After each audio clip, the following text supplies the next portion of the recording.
I'm on. So we have 25 minutes. I'm happy to answer any questions and clarify anything around the practice or any of the experiences coming up in the different pods.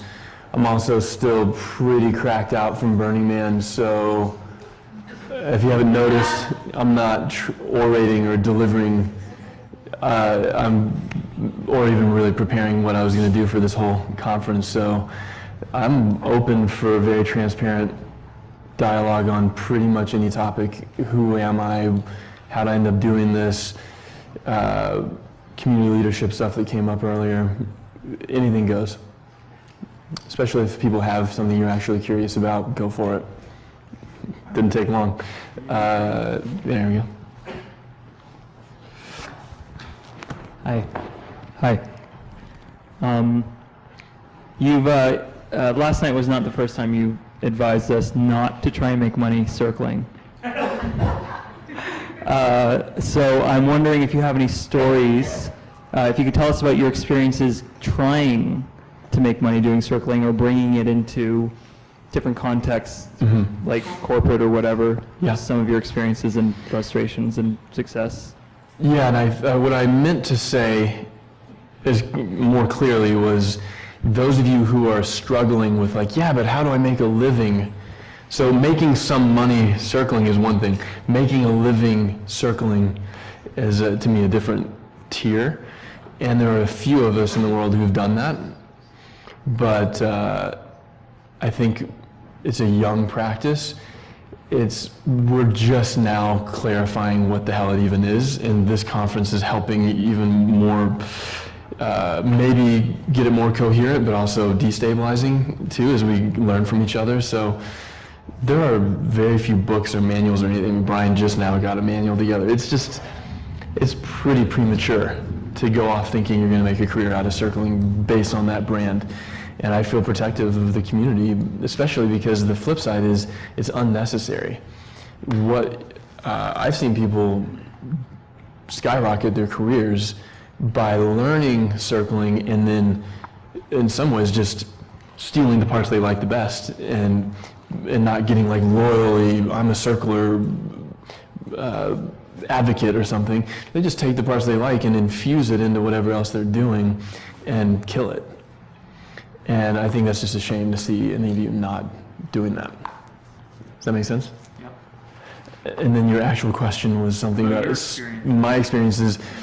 I've made a living doing it. I have made a living doing it, but I think I started off applying it in the military. So I didn't start off in some sort of spiritual practice mode. I started off, there are very clear metrics, and we know what standards are like baseline for the platoon to make it through this survival course or whatever, and then I had the opportunity to actually huddle up and use circling, my version of it back then, and blow the doors off of records that had been set for a long time. So I was able to apply it first in a place where there's a little more concrete application. And I think that helped. That was part of why I've been able to make a living doing it. Same with community, like community based on circling, or a community that's based on being so seen with each other. I'm not as hardcore as Rob McNamara, who was in here earlier, who's like, it's all about development, just connecting is a waste of time. I mean, not that he says that, but that's kind of the tone. I'm like, I'm pretty intensely masculine, but I'm not that fucking masculine. I do think connecting for its own sake is enough. And I see communities thrive more when they're committed to something other than circling. And then apply circling in terms of how we are with each other and how seen we feel to something that we're committed to. And before things shifted for me in Boulder, the green meme swamp was driving me nuts. I was like, I can't keep doing this unless maybe Robert was trying to get the property right next door, and I wanted a community garden. And I was just like, you know what? Someone needs to process something. Someone has a projection. Like, I'm really upset. I can't believe that you didn't say hi to me. Whatever you need to like express and make sure everyone hears you about. Have you done an hour in the garden yet? Cool. I'm sure you're entitled to express yourself somewhere, not here. if you haven't done something you're committed to beyond just being heard. I finally got why Ken Wilber and a lot of people are so aggro, and like he writes a whole book about boomeritis. I'm like, at first it's like, if you're so integral, why are you so hateful towards green? I thought integral could love all of them, and now I'm like, okay, I get why he was so fucking fed up with green. It's like paralysis for a community. So yeah, I'm really encouraging us to make sure you're applying this somewhere and not getting too fixated on how connected we are all the time.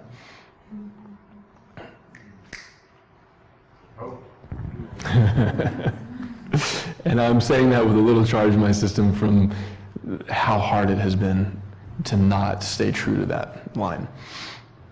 And we started in San Francisco where we were up to stuff. We were building things and we were throwing events, and there were big sound systems to get home. And yeah, we were triggered and we had to process, and there was shadow work we got to do with each other while loading speakers, right? There was something we were committed to other than just processing forever that I've seen where that takes us. So I think that's a lot of what you're picking up on.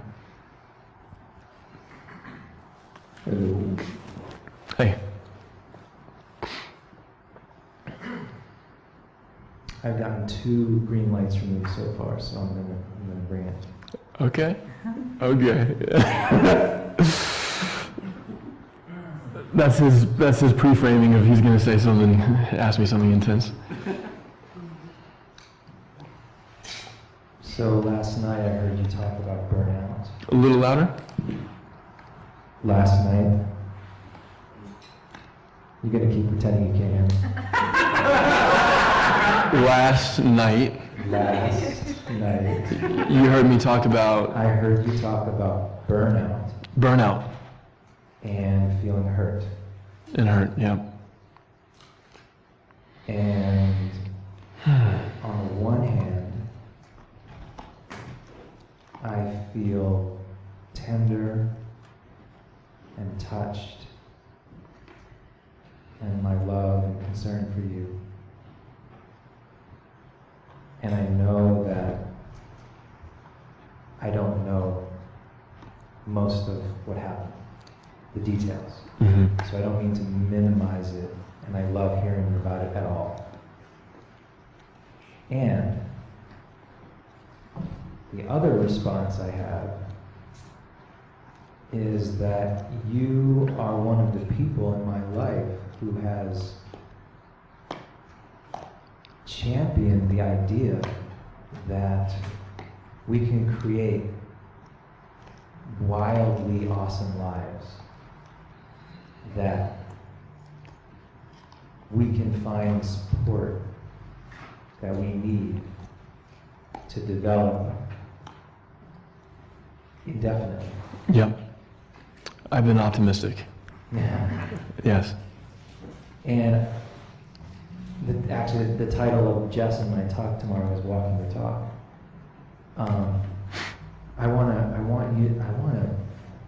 confront you to walk the talk. Yeah. And what I mean is, why would you accept the story that you're simply too averse to being hurt to continue exposing yourself in that way? Why would that be the conclusion rather than, and you kind of half-heartedly said, yeah, and I do maybe need to be circled about this weekend.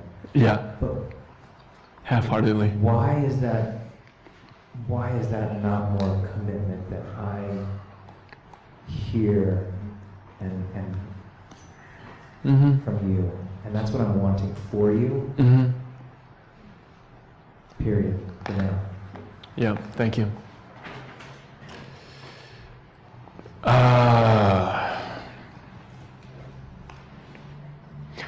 I agree that I am jaded and that I'm not fully walking what I'm normally committed to.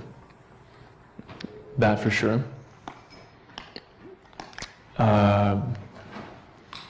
There's so many layers.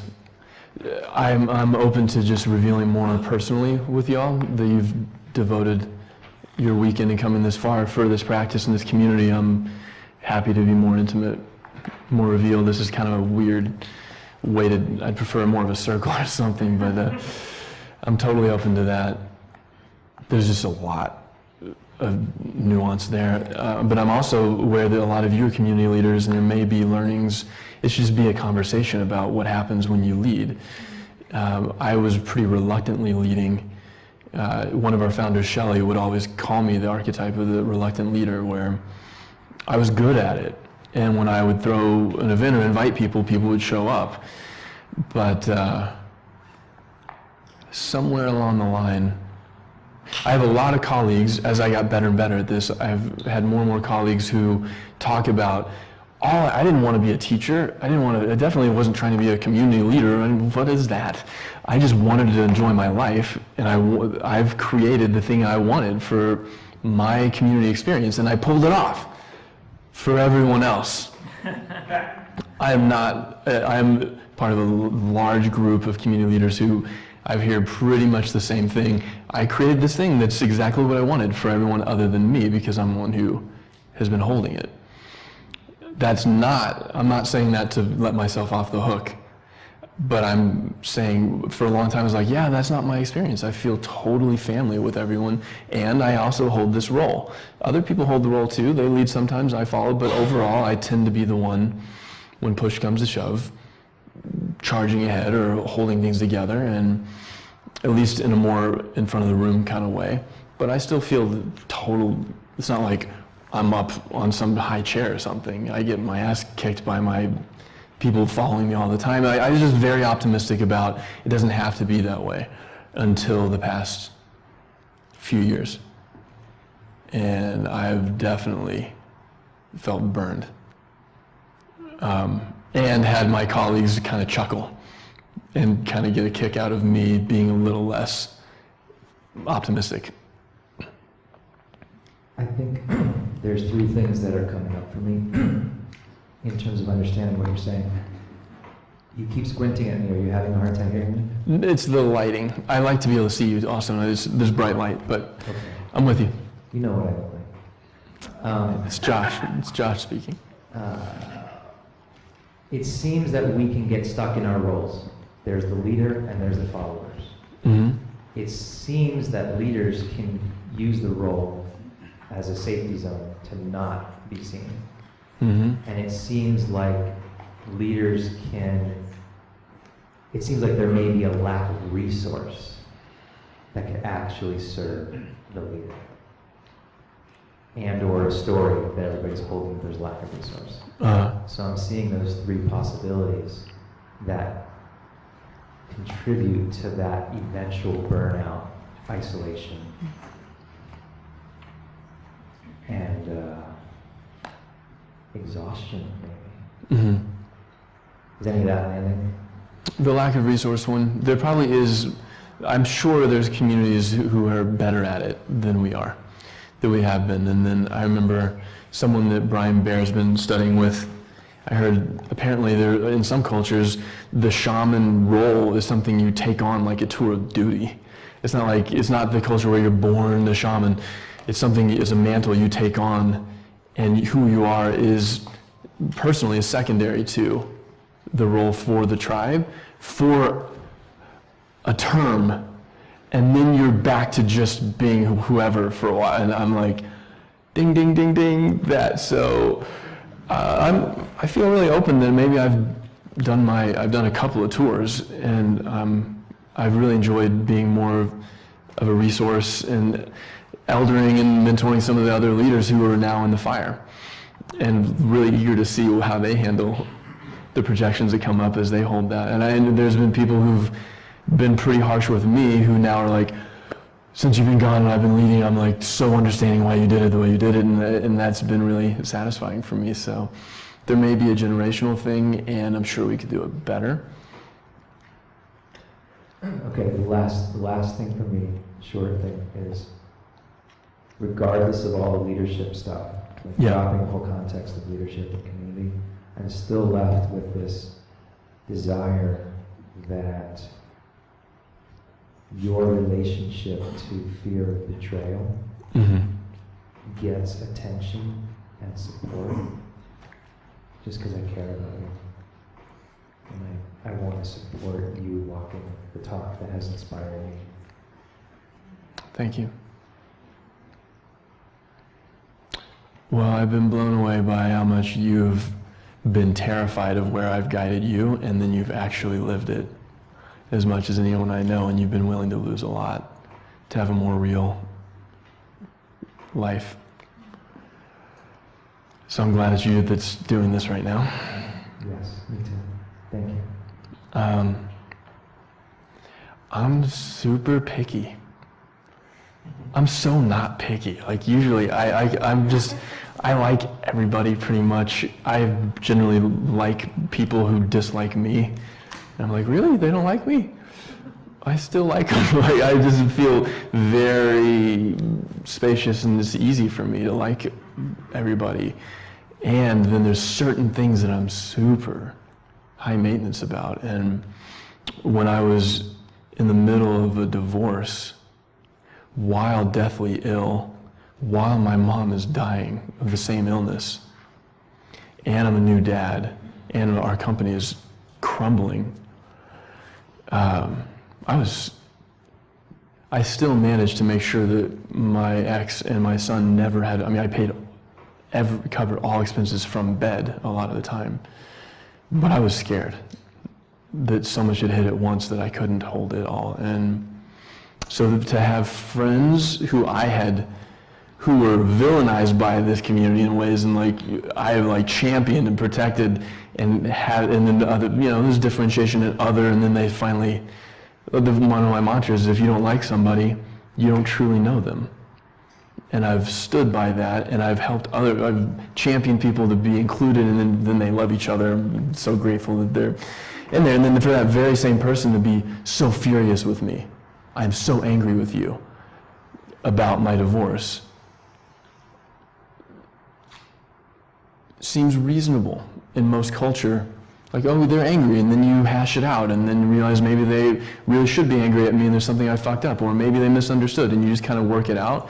But for me, especially with someone super close, there's a different world from I'm really angry with you versus I might be really angry with you, but I got to check this out with you first. Like the willingness to actually not assume and check something out with me before just making some story that you're furious about. I'm way sensitive to that stuff, way more than most people. And I don't know how to change that. It seems like the level of expansive and inclusivity that has had me be able to lead and bring together so many amazing people is that extreme. That's how extremely sensitive I am to any sort of betrayal, where I expect to be assume some fucking positive thing about me before just running off with some shitty story. Even if the story is true, assume that I'm happy to own up to it and apologize and do my best to clean it up and check it out with me first. And that I'm devastated by how little of that there is, even amongst really awesome people. And I don't know what it would take for that to change, but I'm at the place where that's just how I am, and I'm way taking better care of my heart, and very few people cut it for me to be that open with. And I think I'm the one with the peculiar needs that are just higher than most people have. And that's just one example of countless places I've felt extremely dropped. Thank you for sharing that. The word devastation stands out for me. I was feeling that right before you said it. And I'm picking that example because it's so, there's way more extreme places where I think most people can relate and be like, I would be hurt too. But I want to pick that one where I think most people would be like, that wouldn't have been that hurtful for me. Jesus, what's the big deal? I'm that sensitive in these particular areas. Which is why I was saying in the opening, there's a way that this is about the evolution of the practice, and this is about us going out and applying, and this is just about me. My reluctance to be here is also just my own personal, really enjoying other people being in this seat. Feels complete for me for now. Cool, thank you. You too? It's like cracking up a huge can of worms. But also at Burning Man this year, as the man was burning, I was burning. I'm just aware of how much of a grudge holder I am. And I remember every little thing, and I do not forgive well. I'm really good at a lot of things, and forgiveness is not one of them. And I was burning in all my clinging to hurts, and I did pretty good. And I tracked all the ways of like totally getting how it would have made sense for someone. I don't let on how sick I am very well, and people forget that I was even sick. And then, of course, they didn't know me that long, and I did have a lot of power. Like, I was able to just understand why things happened enough to just be like, fuck it. It all went down. I'm lucky I'm not bankrupt. I'm lucky I'm not dead. And things are pretty awesome, considering how they could have gone, and just shook a lot of it out with the burn. And I'm not like bracing myself coming in the community the way I was for a little while. So I feel better. I'll change that. I didn't feel complete. I felt like I was hogging the mic. Cool. Yeah, let's move around for a little while. And I really appreciate you sharing all that. Okay. Hey. Hey. Just following on that, I love what this chapter of differentiation has done for you, to be in the sweet spot of being seen by businesses, by in the corporate work or the startup world that you're working in, and not having any of the projections or transference and all that craziness. Yeah. And it being clear and just being a badass, giving your gifts the way I've always wanted to see you, just at the epicenter, and having that, just everything I've wanted for you around that. What's left for me as I look back, and you said, I know it didn't have to be that way, that we have to push so hard to differentiate. Yeah. And when you say I'm jaded, and how hard, like what I hear you taking space to try to let go at the burn, to forgive. Where my attention goes is the grief of that betrayal for you. I could see forgiving that as a part of digesting that grief. Yeah. But I think, like, as a community, for me, I'm curious about if somebody else was grieving in this way, they're holding on to hurt in that kind of a way. Like, I imagine the way we would organize to support the digestion of that grief would be to go in and feel that with them as a community, and have them feel so heard and gotten and like dropped in with like the grievousness of the depth of betrayal and all of that. And that's part of how we collectively digest grief, is as a community. Yeah. And for me, what I'm left with is I feel protective of my best friend kind of turning into a crotchety old man from this. Yeah. And for me, that's related to the jadedness and that grief. And I'm like, I know that for you, your shape is one that's kind of holding everyone else. And I wonder what it looks like if we were to, what's your best practice for how we would help collectively digest the grief of places where we felt betrayed as a community? And then because if that may be a blind spot for you, but like if we were to say it was somebody else, and then how does that look like in terms of how do you feel seen or felt here? Like, what does that look like for you to take responsibility for getting seen or gotten around this grief, and how can we take responsibility to support you in this digestion process, so you can stay open as we all grow old together? Yeah. Thank you.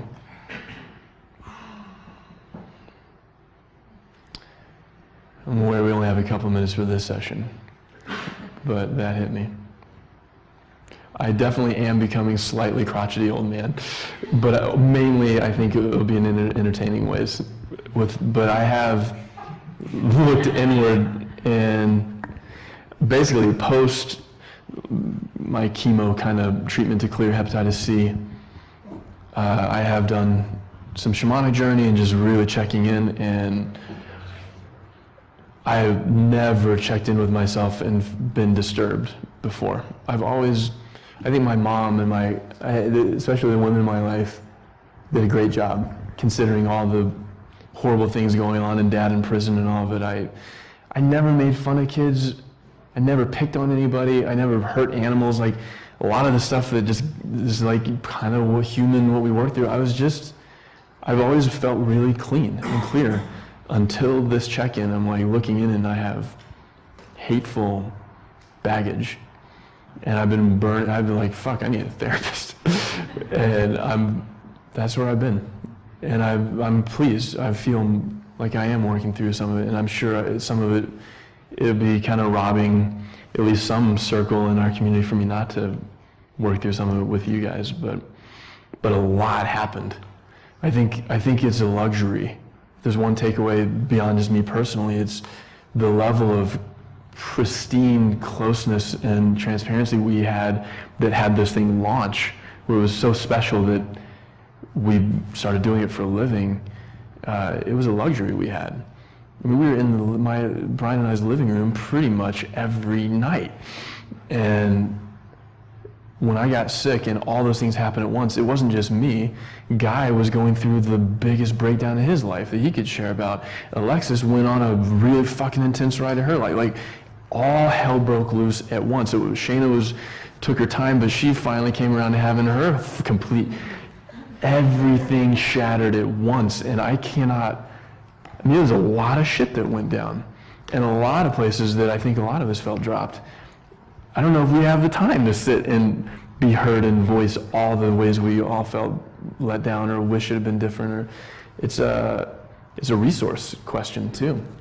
And I am very willing to go there and share some of what it was like for me. Maybe next session. Maybe the next half hour will be more of that. I don't know. Yeah, I don't feel particularly attached to how it even shows up here this weekend, but more of just like inquiry of, it's a general inquiry, like us putting our best inquiry into like what is it to digest grief collectively, what is that process? Yeah, thank you. Yep. But I know that I personally did go to a place of like, I was so traumatized by some of it that I was like, yeah, like people actually give a shit anyway. I was so aware of, especially with mom dying of it, any last denial of like, yeah, but I'm gonna be fine, was annihilated. And so every little thing just cut me so personally that I started to really feel like people do not actually give a fuck about me, other than what I've provided or the support I've given. As far as me personally, when I actually need it for the first time, I don't know, very few people actually give a shit is where I went. So that was mine. And that was the place where I wasn't inclined to bring it, or it didn't even occur to me to bring it the way we normally would. I went down hard, ironically, as this started with Josh bringing up, like, hey, you know that thing you teach?